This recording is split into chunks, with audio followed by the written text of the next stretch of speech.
I'm the first one to do that. I bet you never knew that. Back like a tailbone. Who you got the tail on? If it ain't about me, about whole D, about face. If you ain't on higher, learn it. The soda in the pot and the fire, burn it. This shit is so dope. You might wanna be my guest. This shit is so dope. You might wanna be my. Ooh, man.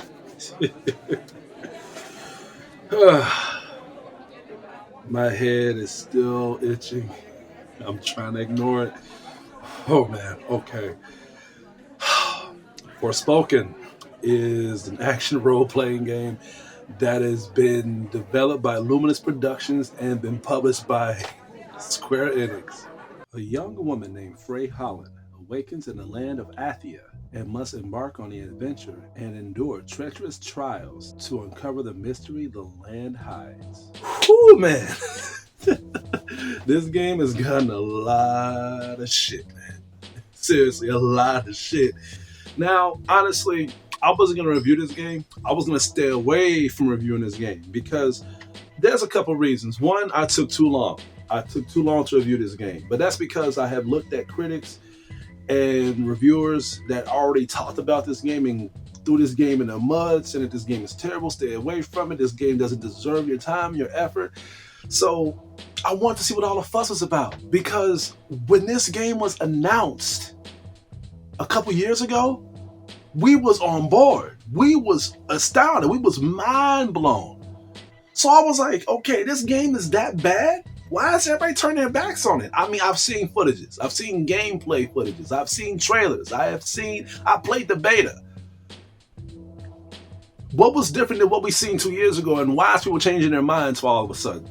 That was reason number one why I end up not reviewing this, because I wanted to take my time to see where all the hatred was coming from. Now, I played and beat it Forspoken, and this game does got some problems. It does. I came across a lot of issues that I'm going to address. But I wanted to see why this game is being on a bandwagon of it being boycotted.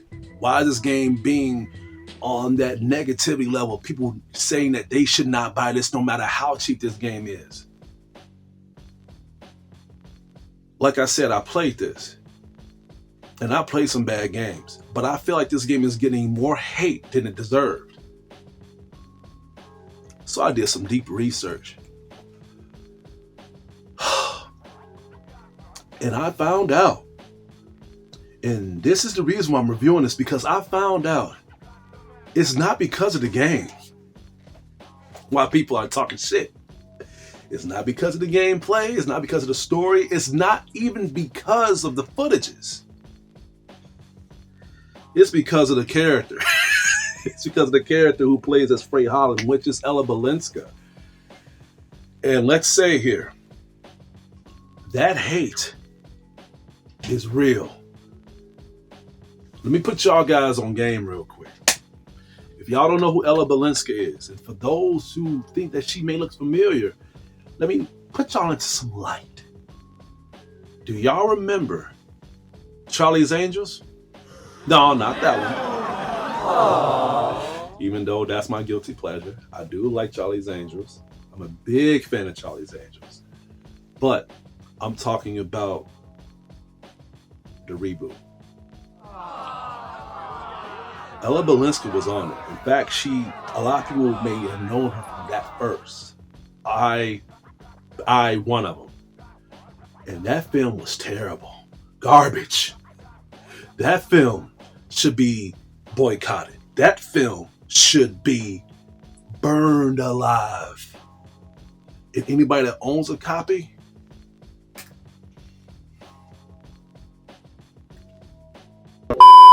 let's talk about another project that she was on. And this is where the hatred grew. Resident Evil from the Netflix series. She was on that too. And that didn't do any well either. So by her being in these failed projects, not only is her reputation is looking bad for her, but the hate was growing so much to the point where it was following her. It was following her career. and we got this. So I guess the people who end up dogging and trashing her projects was beginning to have predictions that this would suck, that this deserves to be burned, that this deserves to be boycotted, that this needs to be destroyed, that everybody that buys this are the sanctity of the devil. Listen, man. Critics are talking about this, so I have to talk about it. This game ain't that bad. It's not. This game has problems, but it's not bad. All I'm going to say is this. If you are looking for a superhero game that you feel good having superpowers and you just overpowering enemies and stuff, and you just want a good downtime gameplay, you got that here. This game has its problems, but at the same time, it succeeds at being an enjoyable video game. And that's all that matters, right? The game picks up pretty quickly, kind of in a double-edged sword type of way. You start off as Frey Holland in New York, and she is pretty much of a low-life person. She is swindling, she is stealing things from people, and she was actually on the verge of being locked up because of the things that she was doing in the streets. So you want to know more about a character as the game progresses, but before things end up being more tense for her, she ends up being an atheist. So it was a letdown for me. I was like, wait a minute, I want to know more about what's going on in New York with her and her, and the people that she owes these type of favors for and stuff like that. And just, I wanted to know the depth of her character. So when the game does progress, I can feel her energy. I can feel her frustration, because the way how Frey acts on the game, and this is where some of the hate is coming from too, is the character development of her herself. Like, her character development is very, very flawed. Like, she is not just a bitchy character, but she is a bitchy character towards everybody.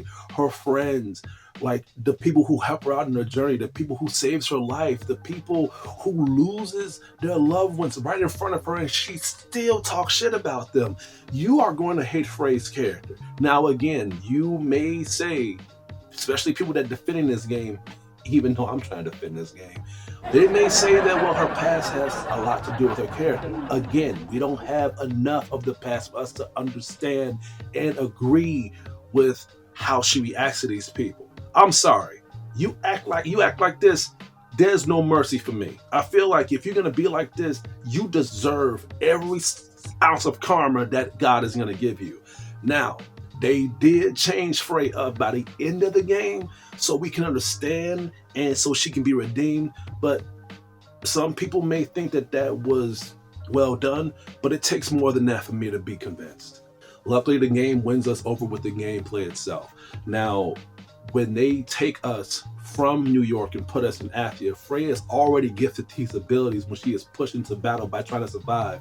And let's just say here that these powers are freaking amazing. I love games like this that are open world, especially. You just going around, learning new abilities, learning new powers, and learning new elements to go across the islands and the areas that you come across in, and just beating the fuck out of enemies and learning their weaknesses. And each of these powers do matter, because you need to know and you need to level up these powers in your own discretion, because these enemies can fuck you up, especially if you're not inflicting enough damage on them, because the game will let you know that these enemies are resistant towards certain attacks that you're giving them, and they are vulnerable. So roaming around Athia and doing side missions and just going across these caves and dungeons and stuff do matter a lot, because I guarantee you, after you spend like around a few hours roaming around the area, you are gonna feel OP.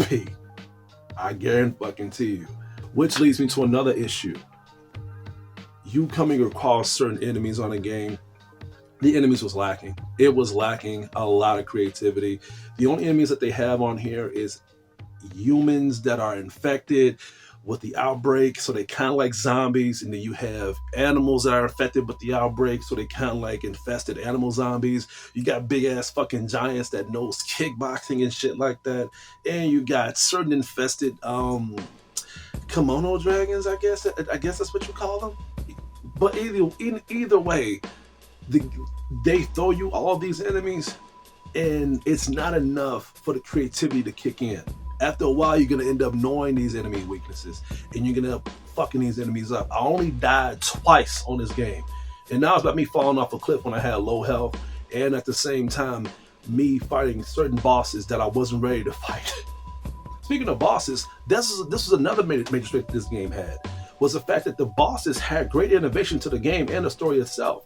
By me knowing these bosses and them explaining who these bosses was, it actually explained more of what Athia was, and it made me want to explore more of Athia. Like, wow, you can do this? This is what you do? Let me check you out. The boss battles is very fucking intense. Even though the boss battles can be easy when you level up your character in a certain way, but it doesn't take away from the creativity of the boss battles. You're gonna have a lot of fun playing and fighting these bosses. Going around Athia is fun, but it can be repetitive, especially when it comes to you obtaining loot and opening chests. It's not really too much that you can come across other than materials and nails designed so you can have more types of advantages towards enemies, and cloaks so you could have more advantages against enemies. Now, cloaks is basically an outfit that you could put on for but it is lacking very good creativity. I wish it can give us more outfits so our character can look more of a badass and have better elemental advantages and shit too. But you gotta put these elements on these cloaks yourself. So these cloaks kind of really serve a good purpose other than them looking better than the original. But the only colors you have is white, gray, and red and black. That's it. So you roaming around Athia can be draining, especially when you already is aware of what's inside these chests and what's to come for when it comes to you looting certain areas and stuff like that. Other than that, that's it. Like, I feel like this game is getting more hate than it deserves, but other than Frey's attitude and you hating her character, and that's a major flaw in my opinion. When I want to play as characters, good guy, bad guy, or anti-hero, or flawed, I want to understand the pacing of these characters and why they're like this so I can grow attached to them.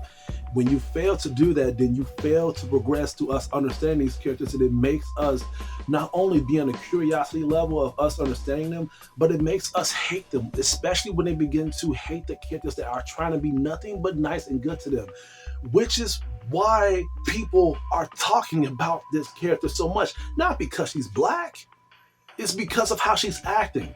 But other than that, this game is not bad. It succeeds on being in a very enjoyable game. And for people that looked at mainstream critics, and if you're curious enough to look at my review, I hope it was enough to convince you of buying it. I'm gonna have to give Forspoken a C-. Guys, again, I'm sorry that I took too long with this review. I took my time with this review, and I had a lot of other things I need to come across on. So I hope this will be enough to hold you guys over until the next project that I release. Other than that, that's all I have to say today. Please stay tuned for more of my upcoming reviews and videos headed your way. This is Hugo, your critic teacher. You guys have a damn good day.